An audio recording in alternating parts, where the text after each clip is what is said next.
સરકારી યોજના વિશેની માહિતીની અંદર સ્વાગત છે ખેડૂત મિત્રો। તો આજના વિડીયોની અંદર આપણે માહિતી જોવાની છે કે ખેડૂત સહાય યોજના અંતર્ગત નાનું ટ્રેક્ટર એટલે કે મિની ટ્રેક્ટર ખરીદવા માટે સરકાર દ્વારા 50,000 થી લઈને 85,000 રૂપિયા સુધીની સહાય આપવામાં આવે છે।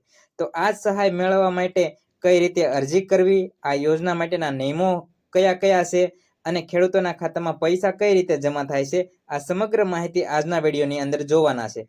અને આના પહેલા આપણે પાર્ટ 1 એટલે કે આની પહેલા જે આપણે વિડીયો બનાવ્યો હતો તેની અંદર આપણે માહિતી આપી હતી કે મિની ટ્રેક્ટર ખરીદવા માટે 50,000 થી 85,000 રૂપિયાની સહાય આપવામાં આવે છે, પરંતુ કયા પ્રકારનું ટ્રેક્ટર ખરીદવું અને કયા પ્રકારના ખેડૂતોને સહાય આપવામાં આવે છે, જો તે વિડીયો તમે ન જોયો હોય તો આપણી જે ગુજ્જુ માસ્ટર યુટ્યુબ ચેનલ છે તેની પ્લે સ્ટોરની અંદર સરકારી યોજના વિશેની માહિતીનો વિભાગ છે તેની અંદર આપેલો છે, અથવા તો તમે આની પહેલાનો જ વિડીયો છે તે તમે જોઈ લેજો, જેથી કરીને આ યોજના વિશેની મિની ટ્રેક્ટર વિશેની સમગ્ર માહિતી તમને સરળતાથી મળી રહે।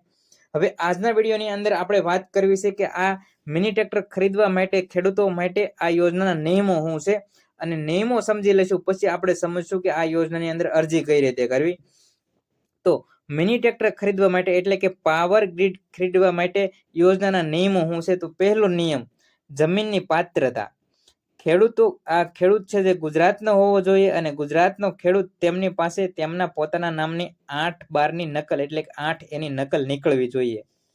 અને બીજો નિયમ, પૂર્વ મંજૂરીનો। જો તમે ઓનલાઈન અરજી કરો છો અને તમારો જે ઓનલાઈન અરજી છે જે સરકાર માન્ય ડ્રોની અંદર તમારું નામ આવે છે, ત્યારબાદ સરકારશ્રીના જે અધિકારીઓ છે, ખેતીવાડીના અધિકારીઓ, તે તમને માહિતી આપે કે તમને આ યોજના મળવા પાત્ર છે, તો જ તમે ટ્રેક્ટરની ખરીદી કરો અને તો જ તમને સહાય મળે।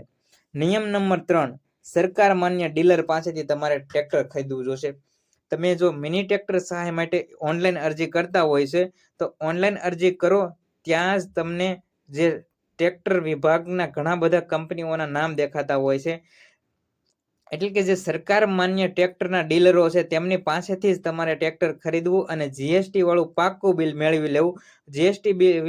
જીએસટી વાળું પાક્કું બિલ હશે તો જ તમને સહાય મળશે। અને નિયમ નંબર 4, પુનઃ લાભની મર્યાદા। આ યોજના હેઠળ સબસિડીનો લાભ ખેડૂત ખાતેદારને 5 વર્ષની અંદર એક જ વખત મળે છે। જો તમે 1 વર્ષ આ યોજનાની અંદર અરજી કરી અને તમને લાભ મળી ગયો હોય છે તો તમને 5 વર્ષ સુધી મિની ટ્રેક્ટર ખરીદવાનો લાભ મળતો નથી। હવે વાત કરવી છે, આ 5 નિયમો સમજી લીધા, હવે વાત કરવી છે આ મિની ટ્રેક્ટર ખરીદવા માટે ઓનલાઈન અરજી કઈ રીતે કરવી અને અરજી કરવા માટે ડોક્યુમેન્ટો કયા કયા જોશે। તો અરજી કરવા માટે પણ 5 ડોક્યુમેન્ટોની જરૂર પડશે।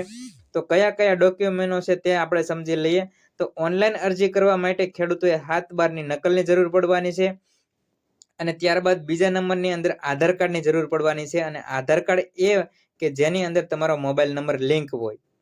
અને 3 નંબરની અંદર વાત કરવામાં આવે તો બેંક પાસબુકની જરૂર પડવાની છે, અને 4 નંબરની અંદર ડોક્યુમેન્ટમાં વાત કરવામાં આવે તો રેશન કાર્ડની જરૂર પડવાની છે, અને 5 નંબરની વાત કરવામાં આવે તો એસટી, જે ખેડૂત જે પ્રકારનો અરજી કરતો હોય, જો જનરલ જ્ઞાતિનો ખેડૂત હોય અથવા તો એસટી અને એસસી વિભાગનો જ્ઞાતિનો ખેડૂત હોય તો જાતિનો દાખલો એક જરૂર પડશે। હવે વાત કરવી છે અરજી કરવાની પ્રક્રિયા કઈ રીતે છે અને ખેડૂતોના ખાતામાં પૈસા કઈ રીતે જમા થાય, આ સૌથી મહત્વનો ટોપિક છે। તો વાત કરવી છે મિની ટ્રેક્ટર ખરીદવા માટે ઓનલાઈન રજીસ્ટ્રેશન કઈ રીતે કરવું। તો ઓનલાઈન અરજી કરવા માટે આપણે જે ગુજરાત સરકારનું આઈ ખેડૂત પોર્ટલ છે, જે ગૂગલ ઉપર મોબાઈલ દ્વારા પણ અરજી થાય છે, અને મોબાઈલ દ્વારા ન આવડતું હોય તો આપણા ગામની અંદર જે ઓનલાઈન કચેરી હોય, ખેતીવાડી વિભાગના ફોર્મ ભરતા હોય તેને તમે મળો અને કહો કે અમારે મિની ટ્રેક્ટર સહાય યોજનાની અંદર ફોર્મ ભરવું છે, તો તે તમને ભરી આપશે। અને જેવું ફોર્મ ભરાઈ જાય એટલે તેની એક પ્રિન્ટ કાઢવાની હોય છે અને તે તમારે તાલુકા કક્ષાનો જે ખેતીવાડી વિભાગ હોય છે ત્યાં જમા કરવાની હોય છે। પણ તે જમા કરાવવા માટેના દસ્તાવેજની અંદર તમારે જે આપણે ઉપર પેલા જે દસ્તાવેજો જોયા, 7/12ની નકલ, આધાર કાર્ડ, જે સમગ્ર દસ્તાવેજો સાથે જોઈન્ટ કરવાના હોય છે, અને તે તમે ગ્રામ સેવકને પણ આપી શકો છો અને તાલુકા વિકાસ કચેરી હોય તાલુકા ક્ષેત્રે જઈ અને રૂબરૂ પણ તમે જમા કરાવી શકો છો। હવે વાત કરવી છે કે ખાતામાં પૈસા કઈ રીતે આવે। તો આ સૌથી મહત્વનો ટોપિક છે, કારણ કે ગુજરાતની અંદર સમગ્ર જિલ્લાની અંદર મિની ટ્રેક્ટર સહાય યોજના ઉપલબ્ધ હોય છે। તો વાત કરવી છે કે મિની ટ્રેક્ટર સહાય યોજનાની અંદર તમે અરજી કરી દો અને તમને લાભ મળી જાય એવું નથી હોતું. બધા જ ખેડૂત મિત્રોને આ યોજનાનો લાભ નથી મળતો હોતો, કારણ કે ગુજરાત સરકારે નક્કી કરેલું હોય છે કે એક તાલુકા દીઠ મિની ટ્રેક્ટર સહાય યોજનાનો લાભ આટલા ખેડૂતોને દેવો. તેના નિયમો નક્કી કરેલા હોય છે, તેની મર્યાદાઓ હોય છે.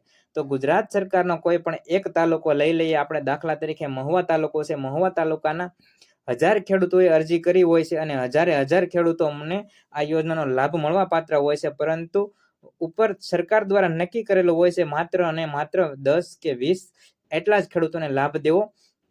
તો જે મહુવા તાલુકાની અંદર જેટલી પણ અરજી આવી હોય છે તે અરજીનો ડ્રો થાય છે અને તે સરકારી અધિકારીઓ દ્વારા થાય છે, અને જેટલા ખેડૂતોના જે અરજીઓ મંજૂર થાય છે તેટલા ખેડૂતોને સરકારી અધિકારીઓ દ્વારા સંપર્ક કરવામાં આવે છે, અને ત્યારબાદ તેમને કહેવામાં આવે છે કે તમે 30 થી 45 દિવસની અંદર તમે ટ્રેક્ટર ખરીદી લ્યો. પછી તાલુકા વિકાસ અધિકારીઓ, ખેતીવાડી વિકાસ અધિકારીઓ હોય છે, રૂબરૂ મુલાકાત કરવા આવે છે અને ત્યારબાદ જ તમારા ખાતામાં પૈસા જમા થતા હોય છે. આવી સાદી અને સરળ પ્રોસેસ હોય છે. તો ખાસ કરીને ખેડૂત મિત્રો, સરકારી યોજના વિશેની માહિતી માટે ચેનલને સબસ્ક્રાઇબ કરી દેજો. અને આપણે ઉદાહરણ દ્વારા પણ સમજી લીધું છે કે કઈ રીતે મિની ટ્રેક્ટર સહાય ઉપલબ્ધ હોય છે. અને ખાસ કરીને સરકારી યોજના વિશેનો કોઈ પણ પ્રશ્ન હોય તો અમને કોમેન્ટ કરો, જેથી કરીને તમારા કોમેન્ટની માહિતી અમે પૂરા માર્ગદર્શન સાથે આપશું. તો મળીએ ફરીવાર નવા જ એક વિડીયો સાથે.